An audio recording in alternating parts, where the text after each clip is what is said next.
Hallelujah. आइए हम मेरी भविष्यवाणी की पुस्तक में से आज के वचन को पढ़ते हैं। पवित्र आत्मा क्या है? दूसरा कुरिन्थियों 3 के 17 में लिखा है, प्रभु तो आत्मा है और जहाँ प्रभु का आत्मा है वहां स्वतंत्रता है। मेरे प्रियो, आज मसीह जीवन में शैतान लोगों को क्यों पाप, व्यभिचार, नशा, चोरी करने को प्रेरित करता है? क्योंकि जिस दिन आपने व्यभिचार, नशा, चोरी की, उस दिन पवित्र आत्मा आपके जीवन से उठ जाता है और आपके जीवन से स्वतंत्रता खत्म हो जाती है। फिर आप नाम के मसीह रह जाते हो और आपके जीवन में सिर्फ बंधन ही होंगे। परमेश्वर ने कहा, जहाँ कहीं मेरा आत्मा है वह आजादी है। अगर परमेश्वर का आत्मा आपके जीवन में होगा तो आप शैतानी बंधनों से आजाद रहेंगे। तो ये आजादी आपके परिवार में, कारोबार में, सेवकाई में, आत्मिक जीवन में और शारीरिक जीवन में भी होगी। आज आपको अपने जीवन में ये देखना होगा कि क्या आपके जीवन में पवित्र आत्मा है। वचन में लिखा है, परमेश्वर का आत्मा जिसने प्रभु यीशु मसीह को मुर्दों में से जी उठाया, अगर वह तुम में वास करता है तो वह तुम्हें भी जी उठाएगा।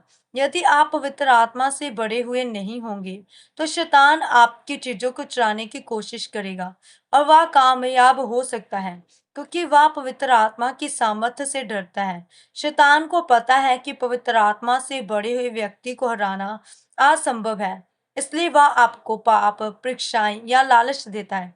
कई बार वह आपको डराकर पीछे खींचने की भी कोशिश करता है, क्योंकि जो लोग डरते हैं उनमें परमेश्वर का आत्मा वास नहीं करता है। परमेश्वर आत्मा है, वह शरीर नहीं है, लेकिन वह हमारे शरीर में वास करता है।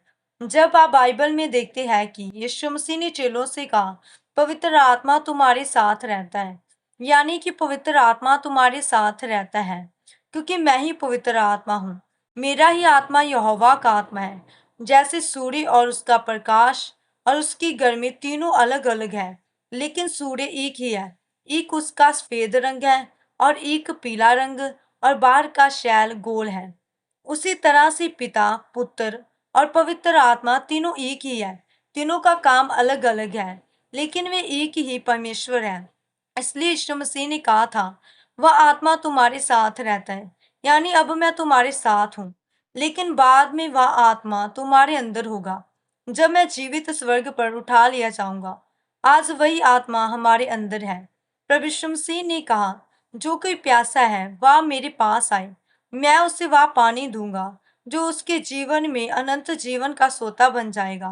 प्रभु यीशु मसीह ने ये बात पवित्र आत्मा के विषय में की थी। आज मनुष्य पूरी दुनिया में घूमकर भी वह शांति नहीं पा सकता जो शांति पवित्र आत्मा देता है। इसलिए जिसके पास पवित्र आत्मा नहीं है वह अपने जीवन के दुखों को संघर्ष समझेगा, लेकिन जिसके जीवन में पवित्र आत्मा होता है उसके जीवन में एक आशा होती है। इसलिए आज आपको अपने जीवन में पवित्र आत्मा को मांगना है, ताकि आप अपने जीवन के हर एक हिस्से में आजाद रहो। आमीन। आइए हम मिलकर प्रार्थना करते हैं। सर्वशक्तिमान परमेश्वर, इस वचन के लिए मैं आपका धन्यवाद करती हूँ। मैं आपसे प्रार्थना करती हूँ कि आप मुझे अपना आत्मा दे, ताकि मैं अपने जीवन के हर एक हिस्से में आजादी को पा सकूं। प्रभु यीशु मसीह के सामर्थी नाम में आमीन।